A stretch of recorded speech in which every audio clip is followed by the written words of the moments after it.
name is Sam Baltrusis. I'm the author of Ghosts of Boston Haunts of the Hub and Ghosts of Salem Haunts of the Witch City. During the day, I'm a newspaper editor and journalist. At night, I moonlight as a paranormal researcher and write about the state's haunted happenings. I dig deep for the skeletal secrets buried beneath the Bay State's blood-stained soil. Massachusetts has its secrets. Dark secrets. Tales of murder, mayhem, and madness that happened over a 300-year period. For the next half hour, we'll take a haunted train ride across the Commonwealth, from the oldest continuously operated hotel, the Omni Parker House, to the beautiful but extremely active haunted Victorian and Gardner. This is the 13 most haunted in Massachusetts. Welcome to my nightmare. My name is Sam Baltrusis. I am the author of Ghosts of Boston Haunts of the Hub and Ghosts of Salem Haunts of the Witch City. Joining tonight is my my ghost host, the Lady in Black. Hello, Lady in Black. So we had a little talk earlier. Apparently the Lady in Black is not very happy because her haunt, George's Island, is not on my most haunted list. George's Island is number one. Sorry, Lady in Black. I actually did an investigation on George's Island. We picked up an electronic voice phenomenon on the island. And you know what? The voice sounded like a man. Ah! The 13th most haunted spot in Massachusetts. We start where it all began for me. The Boston Common and the Omni Parker House located in downtown Boston. There's an inexplicable supernatural energy that emanates from the oldest continuously run hotel in the country, the Omni Parker House. Besides being one of the more breathtakingly ornate structures in Boston, it's also allegedly one of its most haunted. Originally built in October 1855, the Parker House boasts a slew of ghostly reports, ranging from Harvey Parker himself, who passed away on May 31st, 1884, to mysterious orbs floating down the 10th floor corridor, and a malevolent male spirit with a disturbing laugh who reportedly lingers in the now off-limits room of 303. On the mezzanine level, there is what is known as the Charles Dickens mirror. Now it is said if you say Charles Dickens 3 times, something weird will happen. I dare you to say it. Charles Dickens. Charles Dickens. Charles Dickens. Charles Dickens mirror was the mirror that Charles Dickens used to practice in front of in 1867 and 1868 when he came to Boston to recite the Christmas Carol. Everyone knows that Charles Dickens wrote the Christmas Carol, but not a lot of people know that he was also a very, very gifted orator. He would do a whole one-person show, and he would practice his soliloquy right in front of that mirror. Legend has it that when you go to that mirror and if you say the words Charles Dickens, Charles Dickens, Charles Dickens, either the elevator will come up or something odd will happen.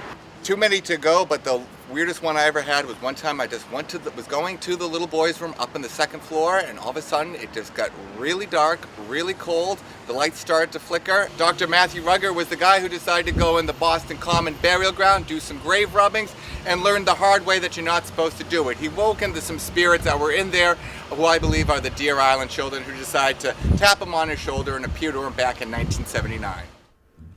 Welcome back to 13 Most Haunted in Massachusetts. Again, my name is Sam Baltrusis. I'm the author of 13 Most Haunted in Massachusetts. Joining me now is veteran tour guide Jeffrey Doucette.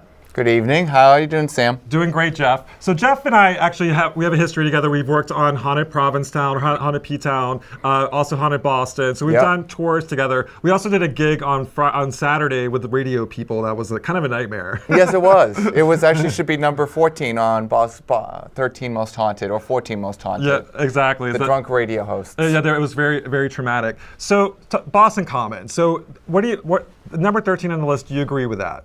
Yeah, definitely. I mean, some of the other places I've been to or heard from are, much more haunted, but there's been a lot of weird things that have happened to me in Boston Common. I'm a person that was a skeptic at first, but throughout the years, very odd things have happened when I've been giving tours of Boston Common. A lot of people would be I always encourage people, they say, can you take some photographs?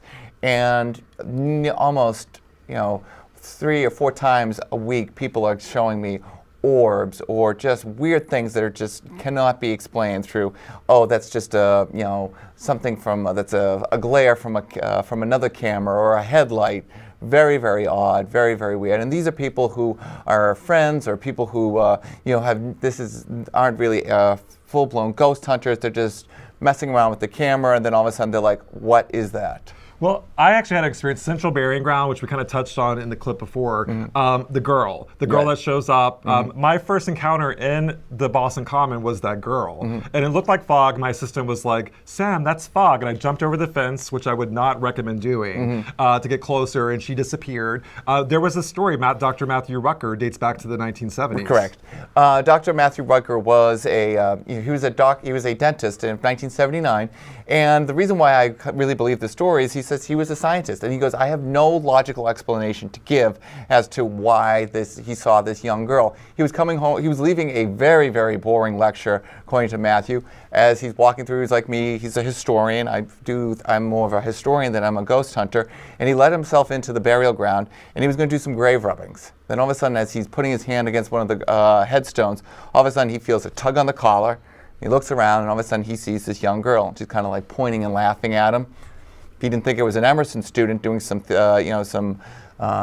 interpretive dance there. He decided that it was time to perhaps leave the burial ground. As he takes a few steps away from the headstone, all of a sudden the young girl vanishes, but then begins to rematerialize all throughout the headstone, throughout the burial ground. He runs out of the burial ground, but before he can get out of there, all of a sudden he gets to his car. He feels something reach into his pants pocket, brings out his car keys, dangles it in front of him, and drops it right in front of his feet. He goes to the police, literally in the middle of the night, and this is during the Central Burial Ground. For those of you who aren't familiar with it, it's right near the Old Lowe's Theater, which back when I was growing up, when Sam and I was the combat zone. So not a good place. That was a nightmare. Yeah, a lot of sex, drugs, and rock and roll going on there. So Matthew goes to the police, tells the police what's occurred, and the police think he's probably been doing some drugs. And but listening to this whole story was a Boston Globe reporter, and this is how we got the story today. So that's, if someone's going to the police in the middle of the night to say that all this weird stuff happens, I'm going to probably err on the side that this guy is not making this stuff up. And to be able to reaffirm it, I did, I'm like, yeah, whatever. So I had the experience with the girl, but we have multiple photos of this girl. According to accounts, she was wearing a hospital gown,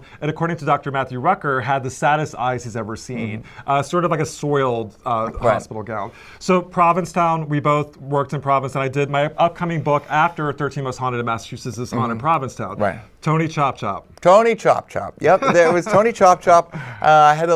He lived at in the Victoria House during the early 1970s, 1970. Right. And he was a really, really good-looking guy. Really? And yes, according to from what I've read, in the book In His Garden, which is a phenomenal book which I read, and back in 1970, he was just living down in Provincetown. If you go down to Provincetown in the off season, it's pretty much just filled with snowbanks and alcoholics. And in 1970, two young girls from Providence College, not Provincetown, Providence, Rhode Island, go for a little weekend jaunt, and they're never heard from again. And apparently, after the car is found abandoned in Truro, they question Tony, and they find that in the Victoria House, this guest house, which is right off, right in the center of town, they found one of the either a locket or a ankle bracelet that belonged to the young girl. And lo and behold, they go to this area where the car was abandoned, and Tony was the caretaker, and he'd apparently chopped them, had killed them, sexually assaulted them, took the bodies to this marijuana field and chopped their bodies up and took out their heart. And supposedly at the Victoria House, people who stay there will say that they hear cries and screams and stuff like that from that room. I actually, I was one of my first places staying in Provincetown in 2007 was at the Victoria House, and I was in room number 4, which is where he stayed.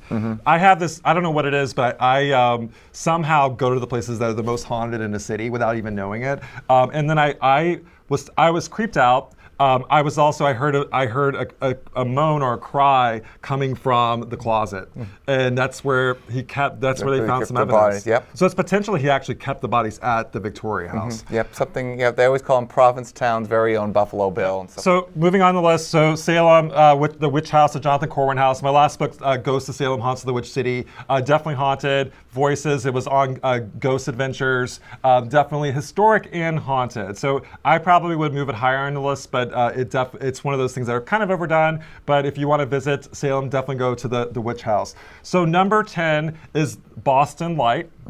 which is our lighthouse. It's coming up on its 300-year anniversary. Yes, it is. Yep. And Boston Harbor is another book that I'm also working on, coming up 2016.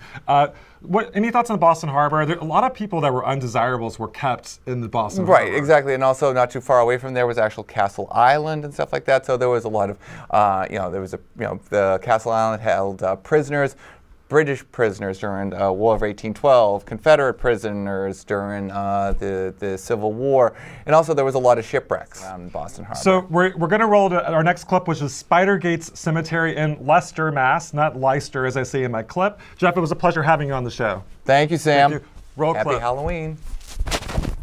Coming in at number 9 from our 13 most haunted in Massachusetts countdown is the Spidergate Cemetery in Leicester. There are so many over-the-top myths surrounding the Friends Cemetery. The Quaker burial ground earned its spooky nickname because of the mysterious cobweb-style gates welcoming visitors to this haunted hotspot. But that's just the beginning. Some of the urban legends we've heard? Spidergate Cemetery has an altar in the center used by Satanists. A young boy hanged himself in the cemetery in the 1980s. There's a second cemetery nearby that can only be found once. There's an area in the cemetery where no grass will grow. A mysterious entity roars in the woods.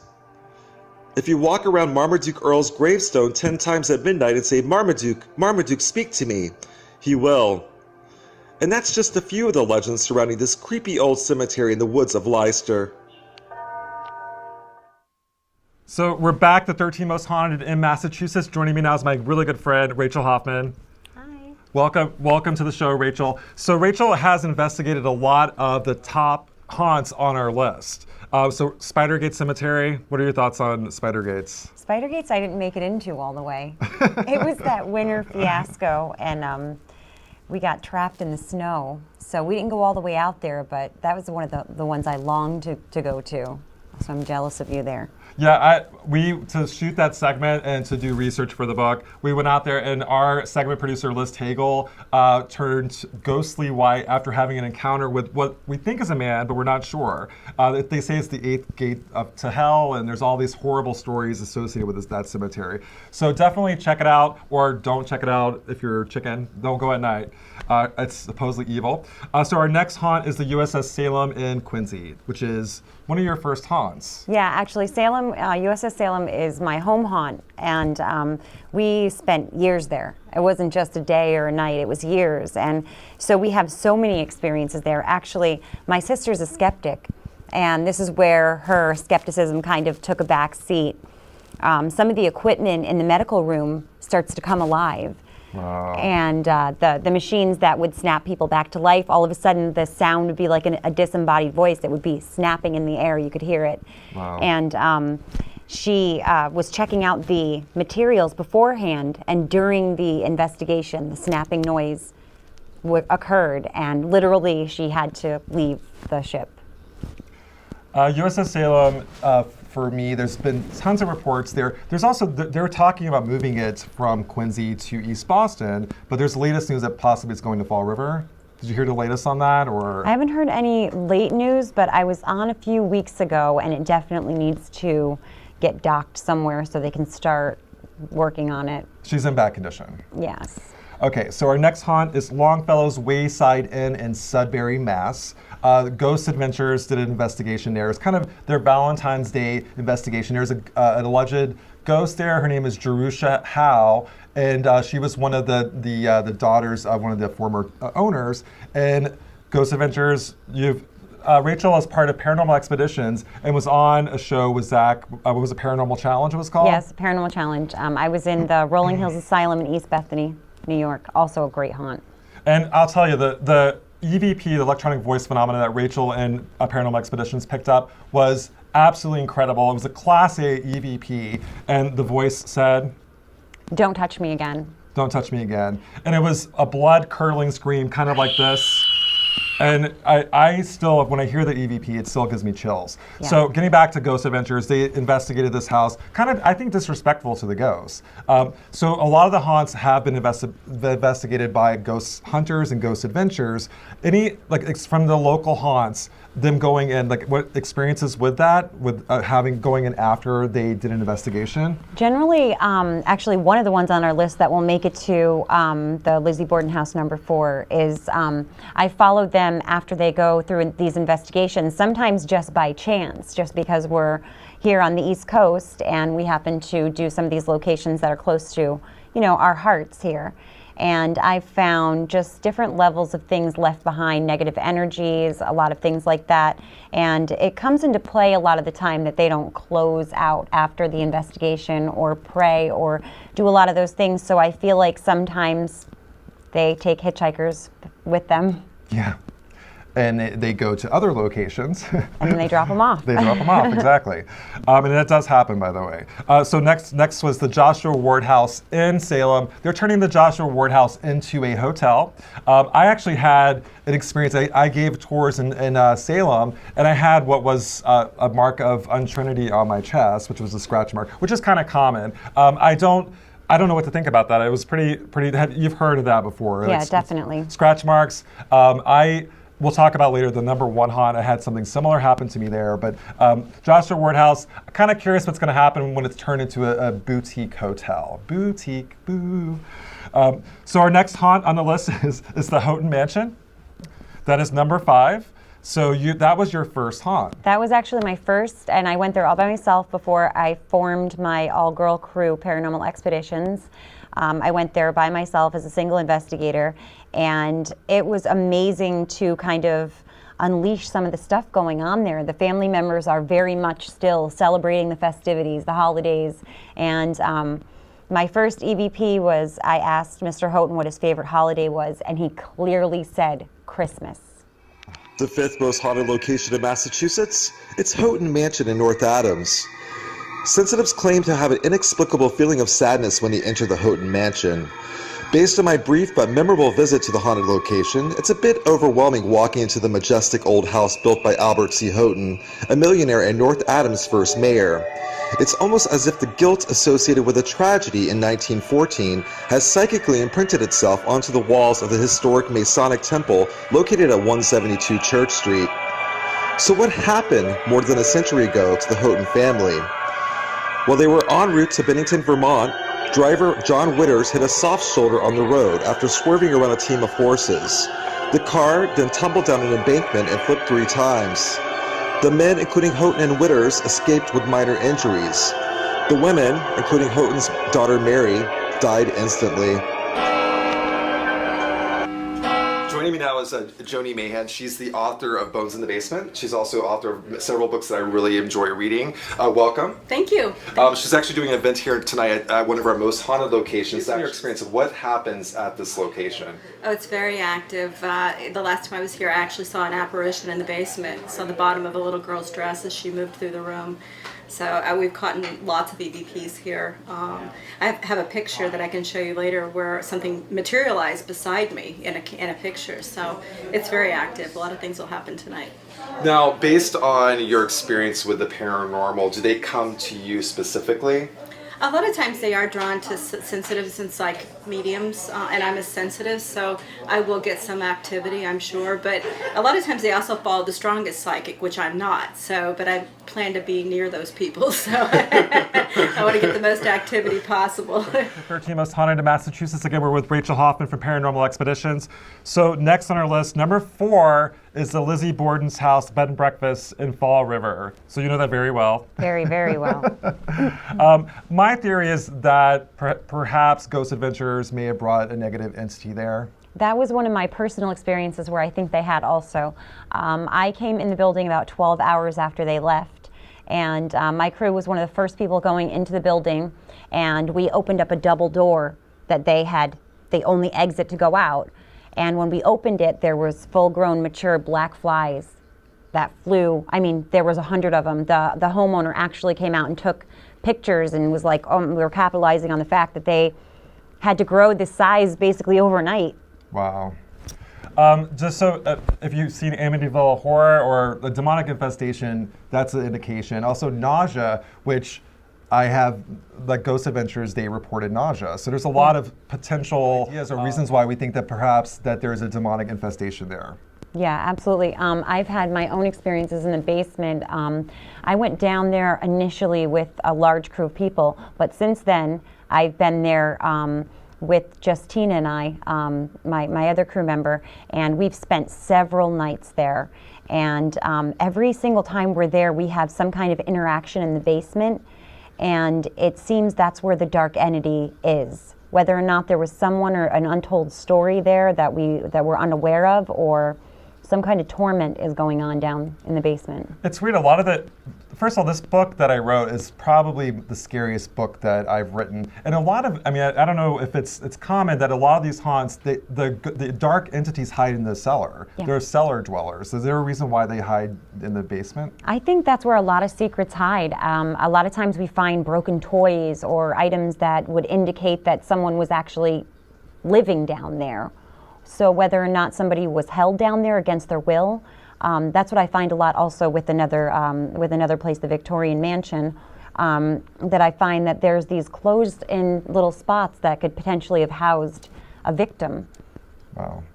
All right, so number 3 on our list is Hammond Castle. Hammond Castle was featured on Ghost Hunters, and what's weird about that, I actually went, because you were talking how you're kind of intuitively led to a haunt. Yeah. I was intuitively led to Hammond Castle in Gloucester right before Ghost Hunters went there to investigate. Josh Gates was on the investigation.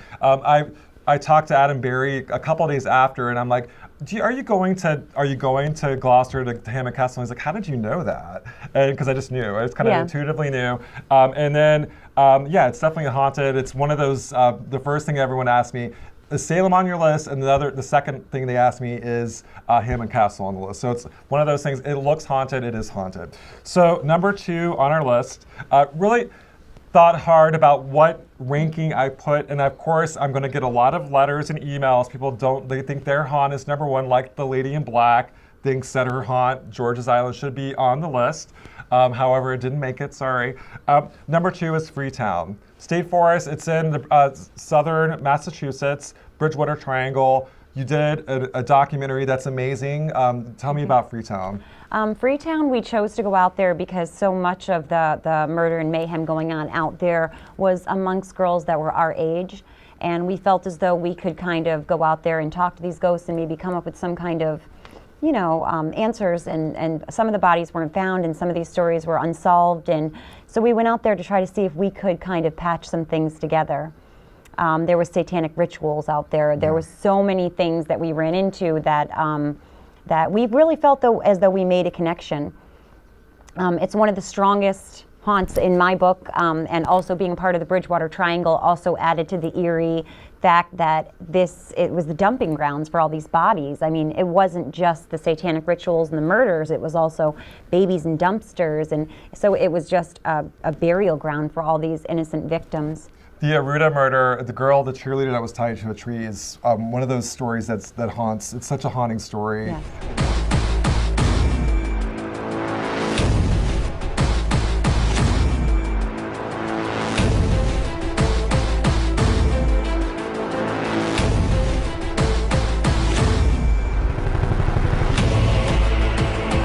Anything that you wanted to say? Turn? Round. Turn round north. They just told us where to go. With this negative energy this place is so well known for, you are just susceptible to anything just sucking the life out of you.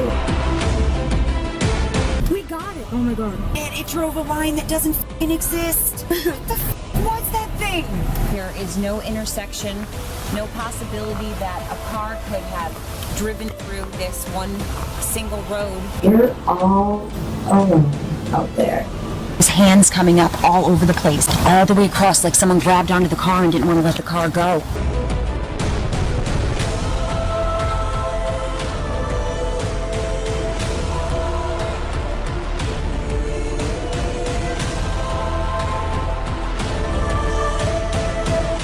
Ike, Young, and Sandra. Mary Lou and Sandra.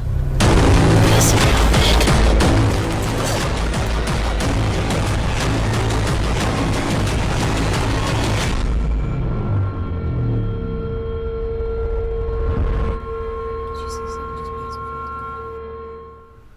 So we're back. 13 Most Haunted in Massachusetts again is Rachel Hoffman, the amazing Rachel Hoffman.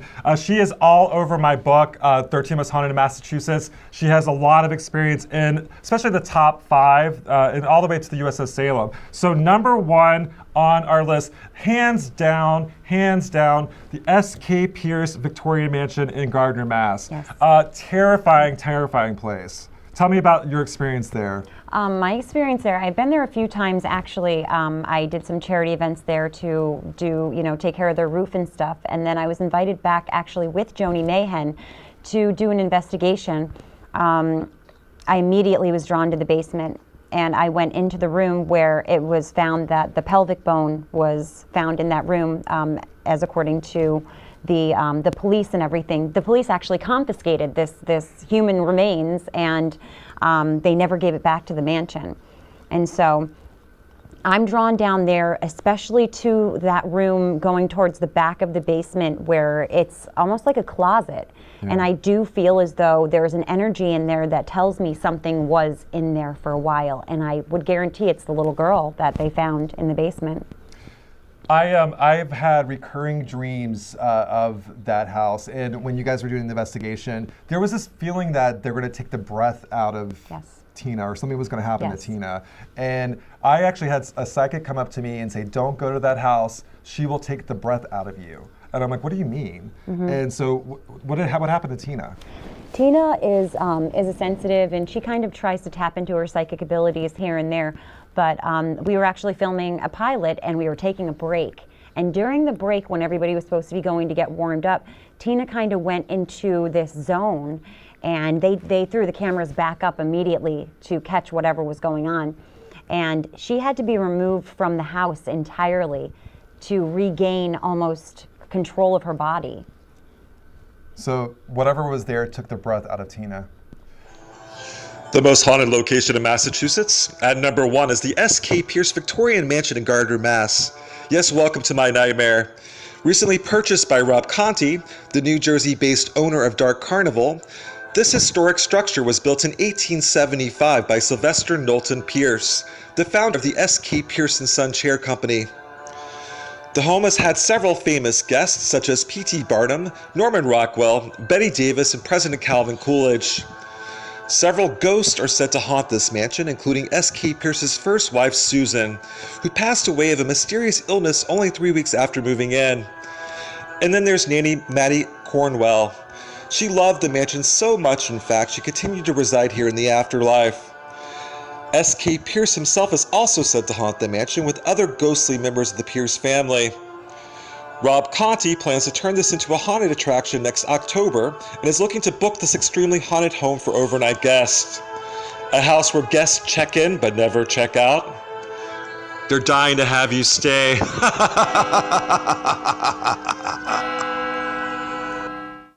What would you say is the most haunted location in Massachusetts? The haunted Victorian mansion. We just came back. We just came back from the haunted Victorian. So tell me, Joni is the expert on the Victorian mansion, and there's just an energy that emanates from that place. Tell me about the latest with the Victorian mansion. Well, it's been sold, which I'm actually pretty excited about. I interviewed the two owners, or one of the owners earlier, and he's a nice guy. They're going to turn it into not a bed and breakfast, but they're going to turn it into a rental. So they're going to do all the renovations, which is really nice. They're working on the eaves soon and going to repaint it and do everything it needs to be done. And then they're going to open it up in a year for overnight rentals, and then in October it's going to be like a haunted house event, which will be fun. Welcome back. That was the 13 Most Haunted in Massachusetts. I want to thank all of my guests, including the lady in black who choked me. Also, Jeffrey Doucette, veteran tour guide, and the lovely Rachel Hoffman. Thank you. Thank you so much. We're going to air this multiple public access stations throughout the state of Massachusetts. So thank you so much, Rachel, for your time. Thank you, Sam. Thank you, and happy Halloween. Happy Halloween. Woo!